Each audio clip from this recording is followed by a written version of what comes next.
రాజ్యాంగ హక్కులు పౌర హక్కులు ఉల్లంఘించే విధంగా రాజ్యహింసకు పాల్పడకుండా ఇది ఒక గుణపాఠంగా ఉండవలసిన బాధ్యత ఉంది.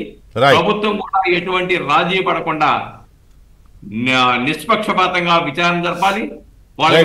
సుబ్బారావు ఒక్క నిమిషం విక్రమ్ గారు, ఆయన అన్నట్టుగా విచారణ జరపాలనే డిమాండ్ అందరికీ ఉంది.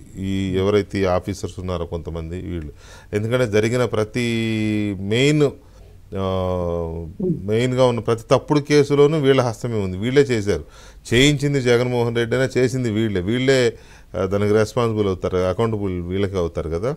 సో వీళ్ళ మీద కేసులు పెట్టి విచారించే పరిస్థితి ఉందంటారా ప్రభుత్వం వైపు నుంచి? మీకు అలా కనిపిస్తుందా? చెయ్యాలండి, కనిపించడం కాదు, లేకపోతే అసలు దిర్ ఈజ్ నో పాయింట్ కదా. ఒక లాజికల్ ఎండ్కి తీసుకెళ్లాల్సినటువంటి బాధ్యత అయితే ప్రభుత్వం మీద ఉన్నది. లేకపోతే ఏమవుతుందంటే ఇది ఒక బ్యాడ్ ప్రెసిడెంట్ కింద మిగిలిపోతుంది. We can do anything and we can get away అనే ఒక ఫీలింగ్ వచ్చిందనుకోండి అధికారులకి, మళ్ళీ ఇది పునరావృతం అవుతుంది. అసలు ఫస్ట్ ఆఫ్ ఆల్ ఏంటంటే ప్రపంచ చరిత్రలో, మన దేశ చరిత్రలో కావచ్చు, రాష్ట్ర చరిత్రలో కావచ్చు, పోలీసులతో పరిపాలన చేయటం అనేటువంటిది ఎవరు సక్సెస్ అవ్వలేదు.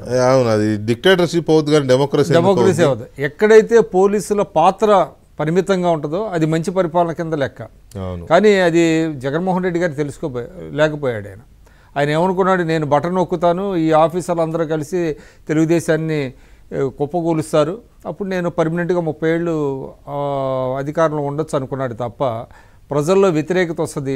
అసలు పోలీసులు అంటేనే విత్ డ్యూ రెస్పెక్ట్స్ పోలీసులో చాలా మంది ఉన్నారు, కానీ ప్రజల్లో ఒక రకమైనటువంటి వ్యతిరేకత ఉంటుందండి. ఎందుకంటే పోలీసు ఎందుకునో తెలియదు కానీ సమాజానికి ఒక ఉమ్మడి శత్రువుగా ఫీల్ అవుతూ ఉంటారు. ఎందుకంటే బికాస్ వాళ్ళ ఎక్సెస్ కొంత ఉంటది వాళ్ళలో. పోలీస్ అంటే భద్రత అనే ఫీలింగ్, అంటే భయం వచ్చే రావడంతో ఒక రకమైనటువంటి ఫీలింగ్, దీంతో వాళ్ళు ఇంకా ఎక్కువ అయిపోయేటప్పటికి ప్రజల్లో తీవ్రమైనటువంటి వ్యతిరేకత.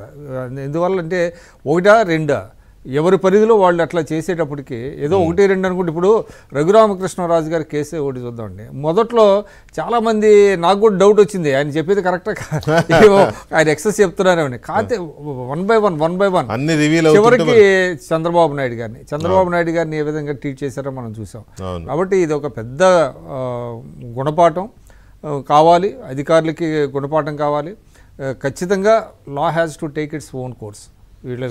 చాలా గత హయాంలో కొన్ని అన్ని వ్యవస్థలు, ఫర్ దట్ మ్యాటర్ న్యాయ వ్యవస్థ వైపు నుంచి కూడా కొన్ని